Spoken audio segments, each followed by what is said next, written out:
कोयला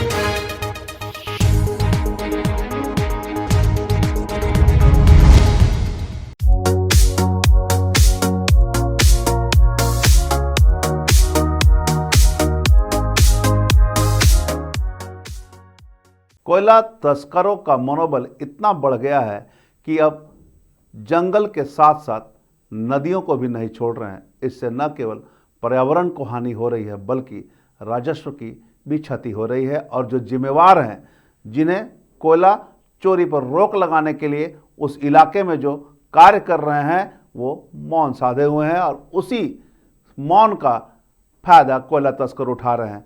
कहीं ना कहीं ये मौन सहमति है जो कि कोयला तस्करों को बढ़ावा दे रही है, जिसके कारण कोयला तस्कर अब नदी किनारे भी अवैध सुरंग बनाकर नदी के पानियों के साथ भी खिलवाड़ कर रहे हैं।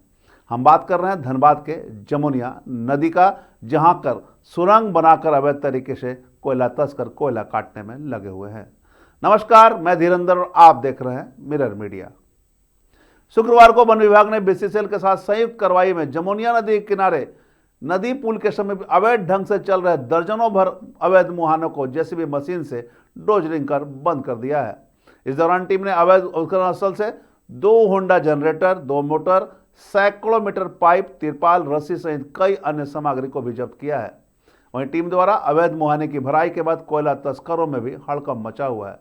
टीम में शामिल लोगों ने बताया कि कुछ दिन पहले गुप्त रूप से सूचना प्राप्त हुई थी कि कुछ लोग जमुनिया की धारा प्रवाह को बाधित कर नदी के बीचों बीच अवैध मुहाने खोलकर उत्खनन स्थल बना रहे हैं, जिसके आलोक में वन विभाग की टीम ने आज संयुक्त रूप से एक टीम गठित कर उक्त स्थल पर छापामारी अभियान चलाकर अवैध स्थल की भराई की है।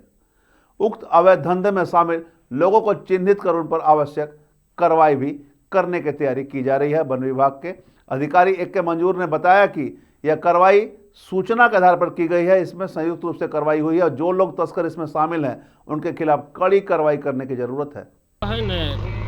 कोयला का अवैध माइनिंग की जो स्थिति है, अब तो आप भी देख रहे हैं, यहाँ की नदी जो है ना, इसको बांध दिया गया है। नदी का मुहाना बंद हो रहा है, पानी खत्म हो जाएगा और लोग नदी के मुहाने से गड्ढा कोर करके भी हम लोगों ने कुछ पंप भी जब्त किया है, उससे जो है ना लोग कोयला निकाल रहे हैं। हाँ, ये बहुत दुर्भाग्यपूर्ण है।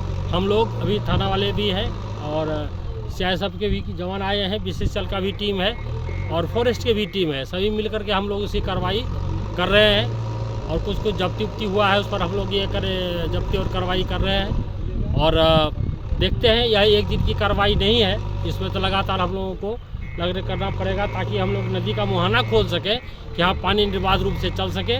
और इन लोगों के पास में जैसा संसाधन है कि हम लोग उसको यदि अभी 2 जेसीबी से बंद कर देंगे, कल फिर खुल जाएगा। यही स्थिति है। हम लोगों को इन लोगों से कड़ाई से पेश होनी होगी। हम लोग उच्चाधिकारियों को भी रिपोर्ट करेंगे इस संबंध में और हम उम्मीद करते हैं कि ये इलीगल माइनिंग रुकना चाहिए।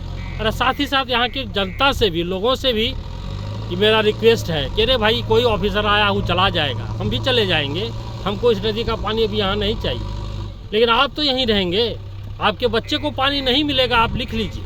आपके बच्चे को सांस नहीं मिलेगा, लिख लीजिए। ठीक है, आप कोयला से संपत्ति महल तो बना लीजिएगा, लेकिन जो आपके पीढ़ी आने वाले हैं ना बच्चे, आप पानी और सांस के बगैर जो ऐसे ही मरेंगे। यदि आप लोगों ने अभी नहीं इस पर ध्यान दिया तो इसका बहुत बुरा अंजाम होने वाला है। यहाँ बता दें कि जमुनिया नदी के बीचों बीच अवैध उत्खनन पर अगर रोकथाम नहीं लगाई गई तो यह पेयजल पर संकट हो सकता है। बीसीसीएल के श्रमिक कॉलोनी, माटीगढ़, बीसीसीएल के ऑफिसर कॉलोनी सहित झारखंड सरकार की महत्वपूर्ण जलापूर्ति योजना के तहत लाखों लाख की आबादी को नियमित रूप से जलापूर्ति बाधित हो जाएगी। माटीगढ़, हरीना और कतरास को पानी से वंचित होना पड़ेगा, जिसकी जिम्मेवारी किसी और की नहीं बल्कि बीसीसीएल प्रबंधन तथा जिला प्रशासन की होगी। इस अवैध उत्खनन स्थल को देखकर ग्रामीण दबी जुबान में कई तरह के सवाल खड़े कर रहे हैं। आखिर किसकी सहमति से यहां पर अवैध कोयले का कारोबार चल रहा था और कौन तस्कर इसमें शामिल है? बहरहाल आज जिस तरह से वन विभाग ने कार्रवाई की है, ऐसे में कोयला तस्करी पर रोक लगाने को लेकर सभी को संयुक्त रूप से कार्रवाई करने की जरूरत है, तभी इस पर पूर्णतः रोक लग पाएगी और तस्करों के मंसूबे पर पानी फिर पाएगा। देखना होगा कितनी जल्दी जिले में चल रहे अवैध खनन के खिलाफ कार्रवाई होती है और कोयला तस्करी पर पूर्णतः रोक लग पाता है। हम तमाम इससे जुड़ी खबरों से आपको अपडेट करवाते रहेंगे। बने रहें मिरर मीडिया के साथ।